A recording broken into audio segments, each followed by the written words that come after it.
for behalf of my commander to Second Marina, the Philippine Coast Guard, definitely so appreciative to thank the good mayor, Villar Safaris, and our partners in the maritime industry to be far for this, for letting us be part of this activity.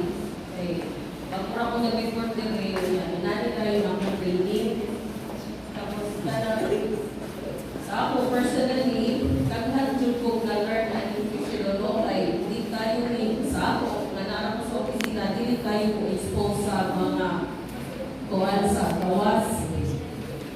So, inalipay ko ang nakalimita na participative gani tayo, isang granted sa age na to, no? Kanan, isang nagmugaluka na nagbuwan gyapon, minaw gyapon. So, nindot pa. Kanang,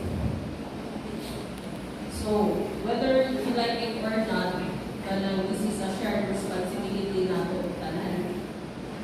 Kay, naman ta sa maritime sector, nata sa maritime industry. So, I hope we will all learn from this and be knowledgeable or apply na to sa komunidad sa isang mga pamaagi. So, thank you sir and ma'am for this opportunity, and we are hoping for your support on mutual concerns